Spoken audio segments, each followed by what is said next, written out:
Allegation of a thrill kill case out of Florida. Court TV legal correspondent Joy Lim Nakrin has the story.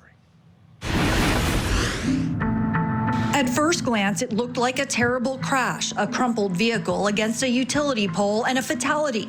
But according to police, this was no accident. Because of pure evil, there's a 75-year-old man who was a father, a grandfather, a Vietnam War Army veteran who was killed. The Army vet is not being identified due to Florida's victim privacy law, but he was struck while walking along this road in Pasco County, Florida. The motorist, Justyn Pennell, called 911 and, according to police, admitted he intentionally hit the victim. It was almost, for him, pleasurable. Pennell passed the victim, but according to prosecutors, he waited till there were no vehicles or witnesses around and allegedly targeted him deliberately. Officers said Pennell told them he was traveling at a speed of 50 to 70 miles an hour when he hit the man. When police asked him why, he allegedly said he wanted to kill someone out of curiosity. And when asked how he felt about it, he said he enjoyed it. He actually laughed to the detectives when he said, "I saw the victims, scared." The former Army vet was declared dead by paramedics at the scene. The impact appeared to be so severe, Pennell's car stopped running and plowed into this pole. This man is absolutely evil. Justyn Pennell isn't evil but autistic and suffers from depression and PTSD, according to his attorneys. He's agreed to a plea deal that'll mean he will spend the rest of his life in prison. You understand what you're doing here today? Yes, ma'am. What are you doing here today? I'm pleading no contest to life. Okay. And I retain my right to appeal. Okay. Evil obviously has issues. Let's bring back in the think tank Darnell Crossley, Joan Orban Iluzzi, and Al Wunsch III. Al, this is a case where there's obvious mental issues with this defendant, not enough to equal legal insanity. He knew what he was doing was wrong. But I guess a good way to wrap things up, you take death off the table, life in prison, and we're done with this. Well, it is a smart move, especially when you've got a guy like this. I mean, there is no more heinous criminal than thrill kill people, because there's no rhyme or reason to what they're doing. I mean, we go back to Leopold and Loeb that did the same thing. They just wanted to see what it was like to kill somebody and to try to do the perfect crime.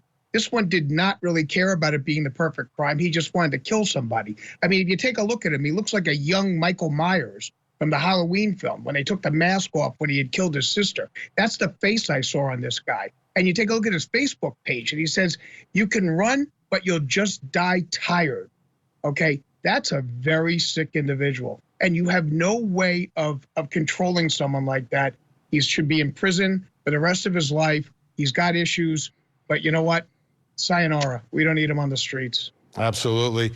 Joan, what I've noticed is for people to do the things that we see in courtrooms, in these murder trials, there's definitely a level of, they're different than the rest of us. They're off. They've got some mental illness. It's not legal insanity, but there's something wrong with them. People are just wired differently, and actual evil exists in our society. That's correct. You know, mental illness and violence have really no relationship. However, some mentally ill people are by their own nature violent, and those are certainly dangerous people to be out. This person is obviously a sociopath, a broken person.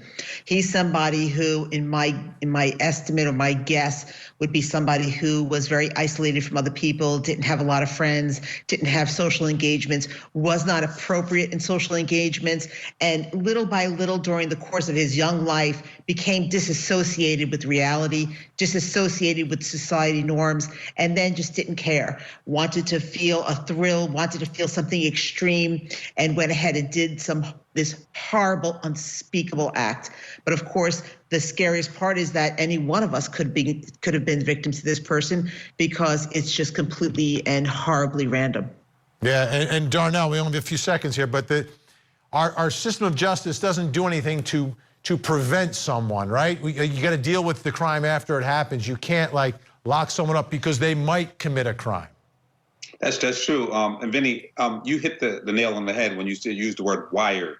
Miller versus Alabama talks about how you treat young kids under 25. This kid was 21, and they said that children or young people under 25 aren't wired the same. That's why insurance companies give you a discount after 25.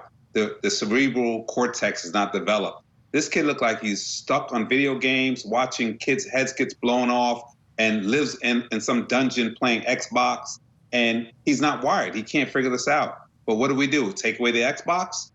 This is still a tragedy, but this kid looked like, again, he just wasn't thinking straight. I don't think he was just born evil. He was just indoctrinated that way, probably through his social maladjustment. But again, Miller versus Alabama talks about youth and how we deal with them, and it's very difficult. Absolutely.